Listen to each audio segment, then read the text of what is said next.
Hello students, welcome back to English online class. Today, let's discuss the lesson We Are Not Afraid to Die If We Can All Be Together, Part 3. So, we were discussing the second point, the impending disaster. The waves had almost destroyed the ship and the deck was full of water.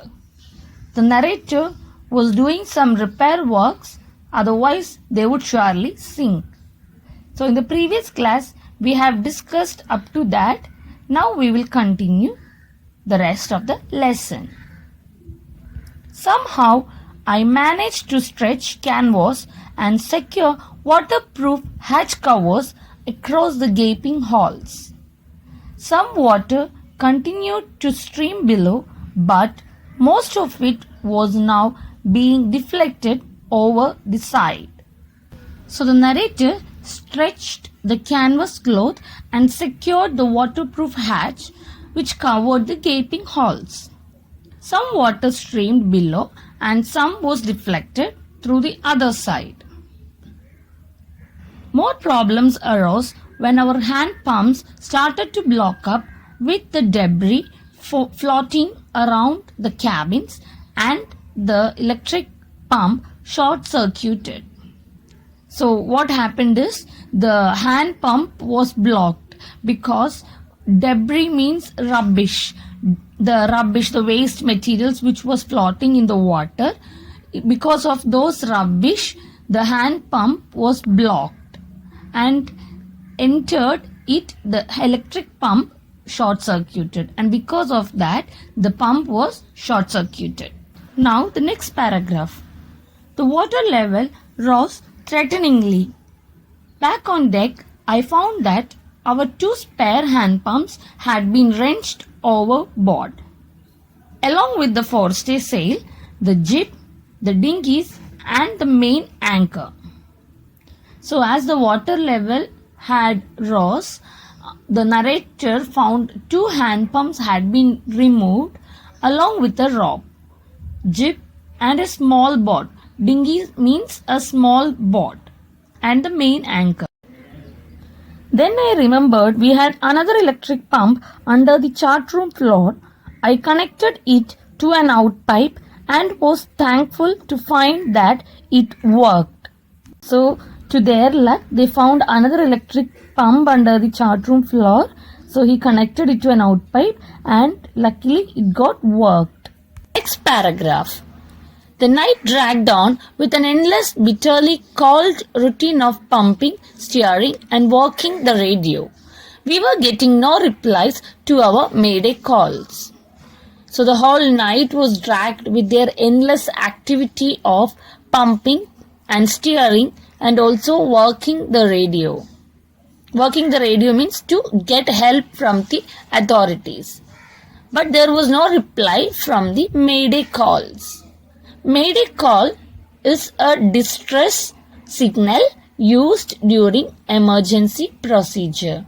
So any life-threatening situation happens in the ship, they would make use of the mayday calls. We were getting no replies to our mayday calls, which was not surprising in this remote corner of the world.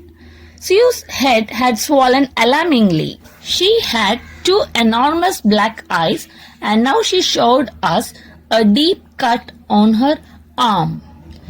So it was not a surprise that they were not getting connected to the mayday calls because it was a remote corner. Now Sue's head had swollen more and she had two big black eyes because of that bump. She also had shown a deep cut on her hand. When I asked why she hadn't made more of her injuries before this, she replied, "I didn't want to worry you when you were trying to save us all." So the narrator asked Sue why she didn't show this wound before. She replied that she doesn't want to trouble him because he was busy in saving all their lives. So the problems that they faced were the hand pumps blocked the debris floating, that is the rubbish floating, and because of that only the hand pumps got blocked. The electric pump short circuited, and luckily they got another electric pump. There were no reply of the mayday calls, and finally Sue didn't want her father to worry about her injury. Now the next para. By morning on January 3, the pumps had the water level sufficiently under control for us to take 2 hours rest in rotation. But we still had a tremendous leak somewhere below the water line and on checking. So by morning on January 3rd, the leak was almost under control, and hence they decided to take rotation to clear the water from the deck. But still somewhere there was a leakage which they couldn't fix yet. I found that nearly all the boat's mainframe were smashed down to the keel. In fact, there was nothing holding up a whole section of the starboard hull except a few cupboard partitions. So the narrator had found all the boat's main rib frames were broken to the keel. Keel means bottom. And nothing was holding the starboard side other than some cupboard partitions. We had survived for 15 hours since the wave hit, but wave walker wouldn't hold together long enough for us to reach Australia. So after the wave hit, they survived 15 hours. But the wave walker can't move some more further to reach Australia safely. I checked our charts and calculated that there were 2 small islands a few hundred kilometers to the east. One of them, Isle Amsterdam, was a French scientific base. So he checked the charts and also he made some calculations, and he recognized that there were 2 small islands near to their ship and a few hundred kilometers to the east. So he understood that is Isle Amsterdam, and he thought that he could reach there safely so that from there they can go somewhere. Our only hope was to reach these pinpricks in the vast ocean. But unless the wind and seas abated so we could hoist sail, our chances would be slim indeed. So they had very less chances to reach to their destination, Isle Amsterdam, so that they could go from there safely. The condition of the ship was so bad they couldn't reach Australia in this ship. So the author calculated to reach the Isle Amsterdam island. He explains that to find that island was like a pinprick in the vast ocean.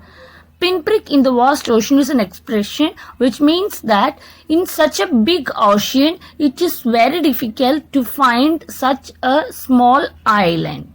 So that is the meaning, pinpricks in the vast ocean. To find a small dot of island in the vast ocean. So only if the wind and the waves became less, then only their chances to reach the island safely will be more. The great wave had put our auxiliary engine out of action. So the huge wave also had troubled their auxiliary engine. Auxiliary engine means the small secondary engine used to board the ships. On January 3rd, the water level was under control. The boat frames were destroyed and they lost their main compass. They checked their charts and make their calculations to reach the destination, and they realized that they will be unable to reach Australia because the ship was damaged. So they decided to reach Amsterdam, the island. Now let's discuss the summary of today. However, their hand pumps block due to debris and the electric pump gets short-circuited. Fortunately, he finds a spare electric pump and connects it to an outpipe in order to drain out the water. They keep pumping and steering all night long. Even their mayday calls are not answered as they are in a remote corner of the world. Sue's head swells, her eyes go black, and has a deep cut on her arm. On being asked about her injuries, she replies to her father that she didn't want to bother him when he was trying to save them. The family manages to survive for 15 hours since the wave hit the boat. The water levels are controlled to a considerable level, but still they have leaks below the water line. They decide to rest and work in rotations. The wave had left Wave Walker in a considerable bad state. Since it is not in a condition to make them reach Australia, they decide and hope to reach the nearest island, Isle Amsterdam, a French scientific base. Unfortunately, the chances to reach the island are very slim unless the sea and the wind subside. Besides, their supporting engine had also been damaged. So we will wind up here. The next part we will discuss in the next class. Hope you have understood the detailed summary. Thank you all.